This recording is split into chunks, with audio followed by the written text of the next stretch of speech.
can I just say this real quick? And we'd like to open up the lines because I can feel it. It's been bubbling below the surface all year long, and it hit a fever pitch over the weekend.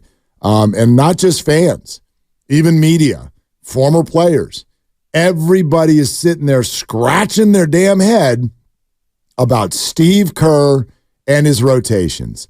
Can we offer up our platform this afternoon for you to voice your Steve Kerr frustrations?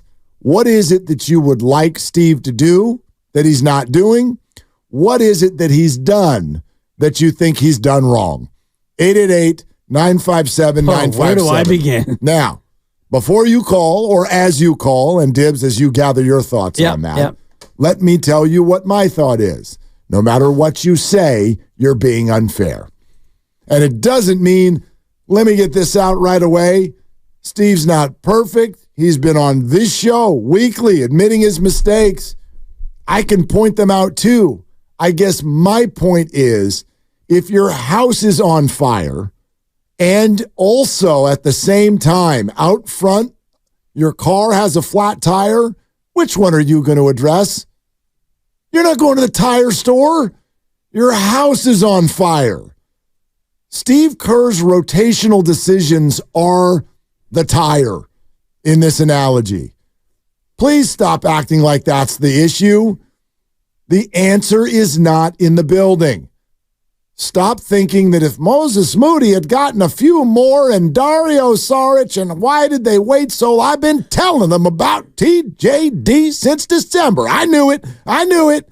You knew what? So instead of being 36 and 34, they'd be what, 38 and 32?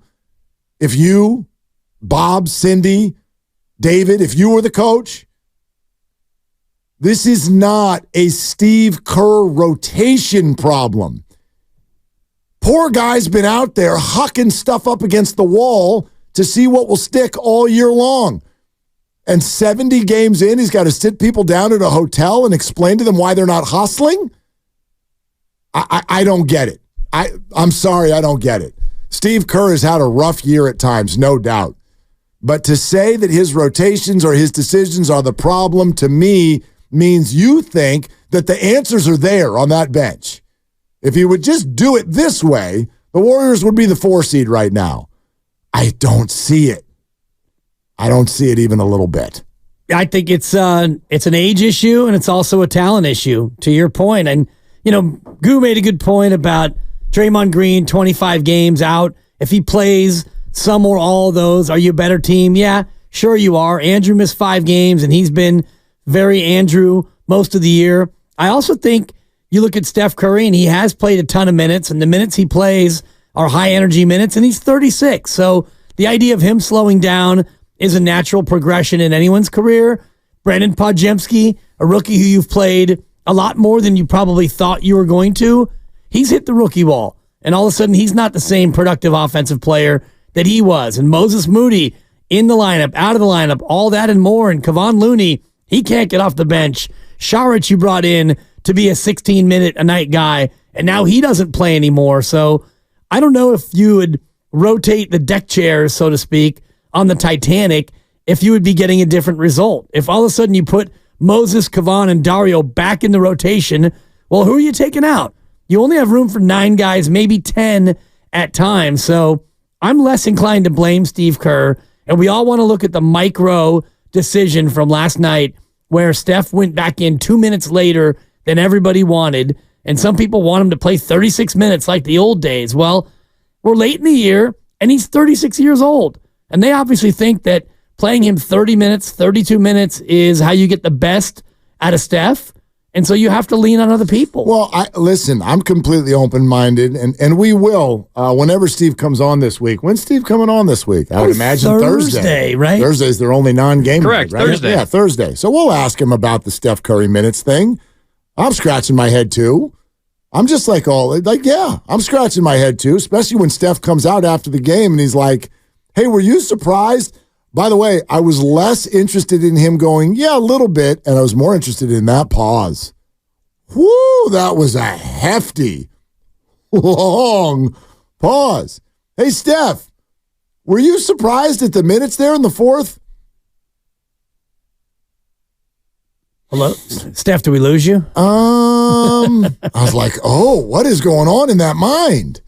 So, yeah, there's something there. Sure, there's something there. Who knows why? And Steve was defensive after the game, too. If you think that's what lost us the game, that's not what lost us the game. Okay, we'll ask him that question. There are things that happen inside the Warrior games and minutes and combinations and rotations that I have questions about all the time. I guess I just have a question that I feel like when I'm watching the game is bigger, which is how come none of this is working? Doesn't matter what rotation you put in. Right. You'll get a quarter, you'll get a half, sometimes you'll get a night. Memphis came in the last week. And from about halfway on through the second quarter to the end of the game, I was like, they're humming. Now that's some basketball. Milwaukee. The Laker game, too. Absolutely. They played great against the Lakers. Right. So you're going to get that. There's still so much talent on the floor that you're going to get nights where it's like, wow, okay, that's the Warriors. But it's like, no, this other stuff is the Warriors, too. Their inconsistency is their only consistency. And so I just look at this and go, you can be totally right about Steve Kerr messed this, that, or the other up, but isn't there something bigger going on, which is that everything he has tried, none of it has consistently worked. None of it all year long. Right, and it's because the players haven't consistently worked all year long. And you could look at Steph on Friday night. Steph wasn't very good. They were lackluster, and you lost to a team that's really pretty good at home again. So now you're a game below 500 at home, and you head out to Minnesota, and it's a pretty important game, and you play better, and then you still come up a little bit short at the end of it. And think about if Klay Thompson knocks down that three with 8 seconds left, which would have, maybe changed the game in your favor. Nobody's saying a word about Steph Curry playing 30 minutes. Right. Klay knocks down the three. You tie the game, you go down and you get a stop, maybe you win in overtime, whatever it is. All of a sudden, this is not a topic, but because you can't close out games, we look at the Steph-less minutes where, I'm sorry, you're going to have to play without Steph sometimes, and you're going to have to be able to sustain the basketball game for 8 minutes without Steph Curry. Man, I don't know what the answers are. I just know they don't look like they're here. And that's the scary part. That's the scary part. Looking in, I don't even know what they're able to do next year as opposed to what they want to do. They can assess the player the kind of player they want, the specific player that they want. Can they do it? Like, think of all the things they've got to work through. They've got to work through the finances. Yep. They've got to work through the emotions. They've got to work through the fit, Steph's career, right? Timeline, the fit. The future. You got to work through all of it. It doesn't feel like it's going to be a quick fix. But all I can tell you is that when I watch the Warriors now for exactly 70 games this year, at no point did they have that rotation, that lineup, that look, that confidence. It's not here. So we can all be right. That's the beautiful thing about today. You can all be right. You can be right. Steve was wrong for Moody. He was wrong for Kuminga. He was wrong for TJD. Wrong for Steph last night. You could be right. I have no idea.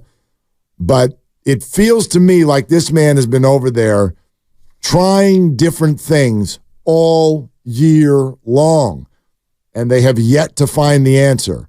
And I while I've been like pitching the idea of like, let's stay in the moment, don't go large. Yeah. Let's play the last 12 games. We're still very much in an anything can happen spot. But at the same time, come on. He's tried everything, hasn't he? Hard to believe that we're in schedule or scoreboard watching mode, and the only team you're watching is Houston. The Houston Rockets. Right. Who'd have even thought of that? Yeah. And these two teams still play each other coming up in April. 8 in a row? Yeah. How the hell that happened? It's a young team getting better as opposed to an old team looking tired.